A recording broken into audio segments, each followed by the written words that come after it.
এটা ভয়াবহ আগ্নেয়গিৰিৰ বিস্ফোৰণে যেন সমগ্ৰ বিশ্বজুৰি তোলপাৰ লগাইছে আৰু এই বিস্ফোৰণৰ প্ৰভাৱ এতিয়া ভাৰততো পৰিছে ইথিওপিয়াৰ এটা বিস্ফোৰণ 12000 বছৰৰ মূৰত ইথিওপিয়াত হোৱা এটা বিস্ফোৰণ আগ্নেয়গিৰিৰ বিস্ফোৰণ আৰু এই আগ্নেয়গিৰিৰ বিস্ফোৰণে কেইবাখনো দেশৰ আকাশ চানি ধৰাৰ সমান্তৰালকৈ এতিয়া ভাৰতৰ আকাশত প্ৰৱেশ কৰিছে সেই আগ্নেয়গিৰিৰ ছাই আৰু ধোঁৱা নমস্কাৰ প্ৰিয় দৰ্শক মই জয়ন্ত মাধৱ গোস্বামী আপোনাক স্বাগতম জনাইছো নিউজ 18 অসম নৰ্থ ইষ্টৰ ডিজিটেল লাইভলৈ হয় এটা হিহৰণকাৰী আগ্নেয়গিৰিৰ বিস্ফোৰণৰ ঘটনা পূব আফ্ৰিকাৰ দেশ ইথিওপিয়াত 12000 বছৰৰ মূৰত এই বিস্ফোৰণ হৈছে আগ্নেয়গিৰিৰ উদ্গীৰণ হৈছে আৰু এই আগ্নেয়গিৰিৰ উদ্গীৰণে এনেকুৱা ৰূপ ধাৰণ কৰিছে যে তাৰ ধোঁৱা ছাই এতিয়া বিশ্বৰ কেইবাখনো দেশৰ আকাশ চানি ধৰিছে বিমান চলাচলত বাৰুকৈ প্ৰভাৱিত কৰিছে আগ্নেয়গিৰিৰ এই উদ্গীৰণে আনকি 10000 ফুট উচ্চতালৈকৈ বিয়পি পৰিছে আগ্নেয়গিৰিৰ ধোঁৱা আৰু ছাই চৌদিশে মাথো ধোঁৱা আৰু ধোঁৱা ছাইৰ ডাঠ আৱৰণে চানি ধৰিছে আকাশ যেন ঘন ডাৱৰে চানি ধৰিছে সমগ্ৰ আকাশ আৰু চিন্তনীয় বিষয় যে ইথিওপিয়াৰ এই আগ্নেয়গিৰি উদ্গীৰণৰ ফলত যি ধোঁৱা যি ছাই সম্প্ৰসাৰিত হৈছে বিয়পি পৰিছে বিশ্বৰ বিভিন্ন দিশলৈ আৰু সেয়া ইতিমধ্যে ভাৰতত প্ৰৱেশ কৰিছে ৰাজধানী দিল্লীৰ পৰা আৰম্ভ কৰি মহাৰাষ্ট্ৰ ৰাজস্থান গুজৰাট পঞ্জাব হাৰিয়ানা কেইবাখনো ৰাজ্য প্ৰভাৱিত হোৱাৰ এই মুহূৰ্তত খবৰ আহিছে যাৰ বাবে কেন্দ্ৰীয় অসামৰিক পৰিবহণ বিভাগে বিমানৰ চলাচলৰ ক্ষেত্ৰত কেতবোৰ নিৰ্দেশনা জাৰি কৰিছে বিমানৰ যাত্ৰাপথ কিছু হাল সলনি কৰিবলগীয়া পৰিস্থিতিৰ উদ্ভৱ হৈছে আমি কিছু দৃশ্য এই মুহূৰ্তত আপোনালোকক দেখুৱাই লৈছো য'ত নেকি লোহিত সাগৰ পাৰ হৈ ওমান আৰু ইয়েমেনৰ আকাশো ইতিমধ্যে চানি ধৰিছে ইথিওপিয়াৰ এই বিস্ফোৰণৰ ধোঁৱা আৰু ছাই 12000 আমি পুনৰ উল্লেখ কৰিছো 12000 বছৰৰ মূৰত এনেকুৱা এটা বিস্ফোৰণ ঘটিছে আৰু ইথিওপিয়াত পূৰ্বতে হাইলি গুব্বি নামৰ এই আগ্নেয়গিৰিৰ বিস্ফোৰণ 12000 বছৰ পূৰ্বে হৈছিল অৰ্থাৎ 12000 বছৰৰ পৰা এই হাইলি গুব্বি নামৰ আগ্নেয়গিৰিৰ বিস্ফোৰণ হোৱা নাছিল ইমানেই ভয়াবহ এই বিস্ফোৰণৰ প্ৰকোপ আমি পুনৰ জনাইছো যে বিস্ফোৰণ হোৱাৰ লগে লগে আগ্নেয়গিৰি উদ্গীৰণ হোৱাৰ লগে লগে 10000 ফুট উচ্চতালৈ বিয়পি পৰিছে আকাশ চুম্বি ধোঁৱা আৰু জুয়ে চানি ধৰিছে সমগ্ৰ অঞ্চল এয়া দৃশ্য কিছু এই মুহূৰ্তত আগবঢ়াইছো আপোনালোকৰ সন্মুখত এটা ভয়াবহ পৰিস্থিতিয়ে বিৰাজ কৰা পৰিলক্ষিত হ'ল যে নেকি লোহিত সাগৰ পাৰ হৈ ইয়েমেন আৰু ওমানলৈকে আগ্নেয়গিৰি ধোঁৱা আৰু ছাই সম্পূৰ্ণৰূপে বিয়পি পৰা পৰিলক্ষিত হ'ল চাওক এক অগ্নিকুণ্ডৰ পৰিণতি এই মুহূৰ্তত দেখিবলৈ পোৱা হৈছে দৃশ্যত দেওবাৰ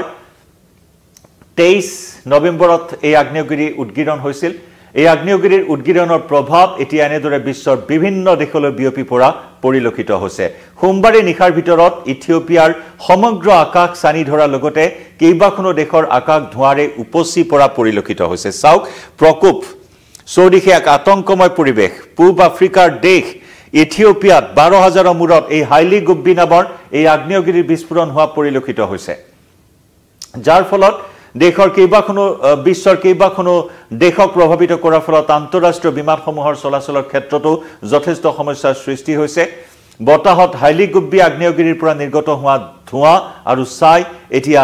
দিল্লীৰ আকাশলৈকে বিয়পি পৰা পৰিলক্ষিত হৈছে কেৱল দিল্লীয়ে নহয় দেশৰ গুজৰাট ৰাজস্থান সমান্তৰালকৈ মহাৰাষ্ট্ৰ হাৰিয়ানা পঞ্জাব বিভিন্ন ৰাজ্যলৈ এই ধোঁৱা আৰু ছাই এই মুহূৰ্তত বিয়পি পৰিছে উপচি পৰা পৰিলক্ষিত হৈছে আনহাতে দক্ষিণ পূব ইথিওপিয়াত হোৱা এই আগ্নেয়গিৰিৰ ফলত সৃষ্টি হোৱা ঘন ডাৱৰৰ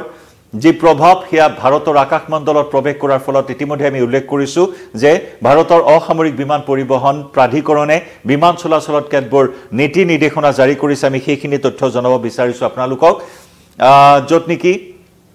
কেৱল ভাৰতেই নহয় পৃথিৱীৰ বহুকেইখন দেশে আন্তঃৰাষ্ট্ৰীয় আৰু আভ্যন্তৰীণ বিমান পৰিবহণৰ ক্ষেত্ৰত কেতবোৰ নীতি নিৰ্দেশনা জাৰি কৰি বিমানৰ যাত্ৰাপথৰ হাল সলনি কৰিবলগীয়া হৈছে গতিপথ হাল সলনি কৰিবলগীয়া হৈছে আগ্নেয়গিৰিৰ ছাই আৰু ধোঁৱাই আৱৰি ৰখা অঞ্চলসমূহ এৰি চলিবলৈ নিৰ্দেশনা জাৰি কৰিছে পৃথিৱীৰ বহুকেইখন দেশৰ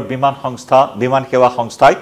লগতে চলন্ত বিমানৰ কেবিনত যদি ধোঁৱা প্ৰৱেশ কৰে উৎকট গন্ধ বিয়পি পৰে যিকোনো ধৰণৰ সন্দেহযুক্ত ছাইৰ সন্মুখীন হয় তেতিয়া হলে তৎক্ষণাত বিমান সংস্থাসমূহক খবৰ দিবলৈও নিৰ্দেশ দিয়া হৈছে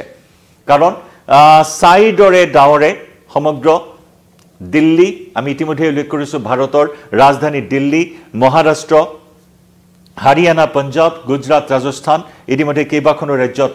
বিৰূপ প্ৰভাৱ পেলোৱাৰ এই মুহূৰ্তত আশংকা কৰিছে বতৰ বিজ্ঞান কেন্দ্ৰই আৰু যি ভয়ংকৰ দৃশ্য আনকি স্যাটেলাইট ছবিটো প্ৰকট হৈ পৰিছে কিমান ভয়াবহ আছিল এই আগ্নেয়গিৰিৰ উদ্গিৰণ মহাকাশৰ পৰাও জুই ধোঁৱাৰ আগ্নেয়গিৰিৰ অগ্নিকুণ্ড দেখিবলৈ পোৱা হৈছিল স্যাটেলাইট ছবিত সেই কথা স্পষ্টকৈ ওলাই পৰিছিল বতৰ বিজ্ঞান কেন্দ্ৰৰ ছবিটো সকলোখিনি কথা ওলাই স্পষ্ট হৈ পৰিছিল যে কিমান ভয়াবহ ৰূপত এই বিস্ফোৰণ বা আগ্নেয়গিৰিৰ হাইলি গুব্বি এই বিস্ফোৰণ হৈছে বা আগ্নেয়গিৰিৰ উদ্গিৰণ হৈছে আনহাতে আমি জনাইছো যে ইথিওপিয়াৰ এই আগ্নেয়গিৰি ইমানেই তাৎক্ষণিক আছিল ইমানেই তৎমুহূৰ্ততে হৈছিল যে মুহূৰ্তৰ ভিতৰতে আকাশৰ বহুত দূৰলৈকে চিটিকি পৰিছিল ছাই আৰু লাভা এতিয়াও আগ্নেয়গিৰিৰ ফলত সৃষ্টি হোৱা ছাইৰ দৰে যি ঘন ডাৱৰ এক কোলা ডাৱৰে সমগ্ৰ আকাশ ইথিওপিয়াৰ সানি ধৰিছে কাৰণ 23 নৱেম্বৰ দেওবাৰে উদ্গিৰণ হোৱা এই বিস্ফোৰণৰ প্ৰভাৱ এতিয়াও সমগ্ৰ দেশখনতে বিৰাজ কৰি আছে সমগ্ৰ দেশখনতে আতংক অব্যাহত আছে কাৰণ বতৰ বিজ্ঞান কেন্দ্ৰ অনুসৰি বতৰ বিজ্ঞান কেন্দ্ৰৰ তথ্য অনুসৰি ছাইৰ এই ঘন ডাৱৰসমূহ 15 পৰা 25,000 ফুট উচ্চতাত বৰ্তমান গতি কৰি আছে আৰু এই প্ৰকোপ 45,000 ফুট উচ্চতা পৰ্যন্ত বৃদ্ধি পাব পাৰে বুলিও ইতিমধ্যে সতৰ্কবাণী জাৰি কৰিছে ইফালে আগ্নেয়গিৰিৰ যি ছাই সেই ছাইত সালফাৰ ডাই অক্সাইড লগতে কাঁচৰ টুকুৰা লগতে শিলৰ সৰু সৰু কণা থকাৰ বাবে ডাৱৰসমূহ কলা দেখিবলৈ পোৱা যায় যাৰ ফলত বিমান যাত্ৰাত যিকোনো মুহূৰ্তত বিঘিনি ঘটাব পাৰে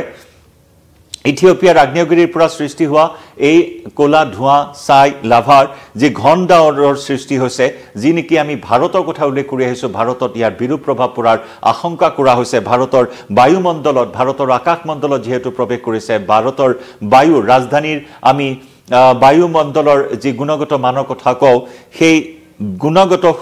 সূচাংকত নেতিবাচক প্ৰভাৱ পেলাব পাৰে বুলিও এই মুহূৰ্তত আশংকা কৰা হৈছে একেদৰে যদি আমি চাওঁ নেপালৰ সুউচ্চ পাহাৰ বিশেষকৈ হিমালয় আৰু ইয়াৰ যিসমূহ কাষৰীয়া পাহাৰসমূহ আছে সেই পাহাৰসমূহ পাৰ হৈ আহোঁতে অৱশ্যে কিছু তীব্ৰতা হ্ৰাস পাব বুলি কোৱা হৈছে কিন্তু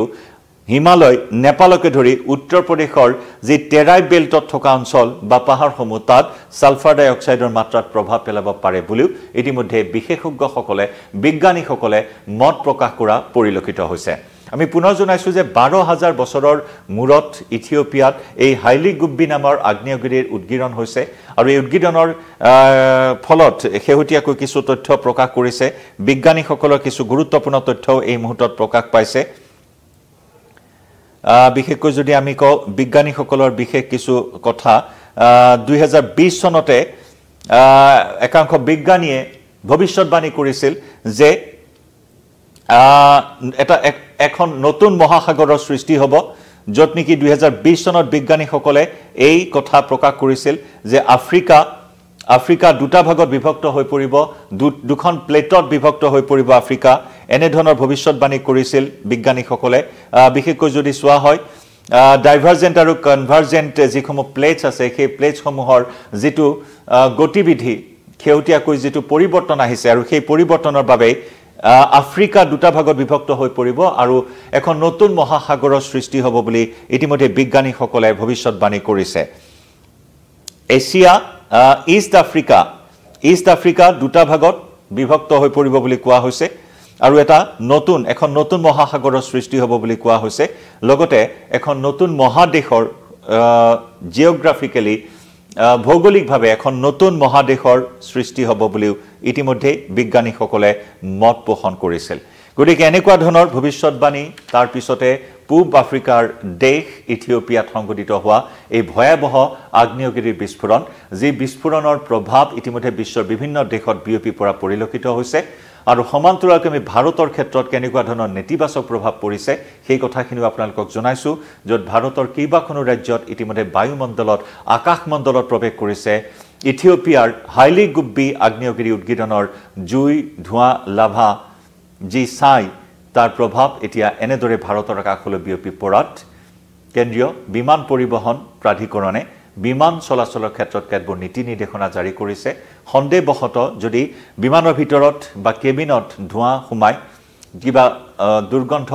পায় তেতিয়াহ'লে তাৎক্ষণিকভাৱে বিমান সংস্থাসমূহক অৱগত কৰিবলৈ কোৱা হৈছে আন্তঃৰাষ্ট্ৰীয় বিমান চলাচলৰ ক্ষেত্ৰত লগতে আভ্যন্তৰীণ বিমান চলাচলৰ ক্ষেত্ৰত কেইবাখনো দেশ এই মুহূৰ্তত প্ৰভাৱিত হৈছে ইথিওপিয়াত সংঘটিত হোৱা হাইলি গুব্বি আগ্নেয়গিৰি উদ্গীৰণৰ ফলত গতিকে এই ভয়াবহ পৰিস্থিতিৰ প্ৰতি লক্ষ্য ৰাখি ইথিওপিয়াত ইতিমধ্যে হাই এলাৰ্ট জাৰি কৰা হৈছে যি আগ্নেয়গিৰিৰ আশে-পাশে থকা বহু দূৰ দূৰলৈকে যেহেতু প্ৰভাৱিত হৈছে জুই ধুৱাই সানি ধৰিছে পাৰ্শ্বৱৰ্তী অঞ্চলসমূহৰ লোকসকলক নিৰাপদ স্থানলৈ স্থানান্তৰ কৰা হৈছে হাই এলাৰ্ট জাৰি কৰি সতৰ্কতামূলক ব্যৱস্থা গ্ৰহণ কৰা হৈছে সুৰক্ষামূলক ব্যৱস্থা গ্ৰহণ কৰা হৈছে আৰু একে সময়তে আমি জনাইছো ভাৰততো কেন্দ্ৰীয় অসামৰিক বিমান পৰিবহণ প্ৰাধিকৰণে ইতিমধ্যে এই সতৰ্কতামূলক ব্যৱস্থা গ্ৰহণ কৰি বিমানৰ গতিপথ সলনি কৰিছে আমি জনাই যাম পৰৱৰ্তী সময়ছোৱাটো এই সন্দৰ্ভত আৰু কিছু আপডেট এই মুহূৰ্তত ডিজিটেল লাইভৰ পৰা বিদায়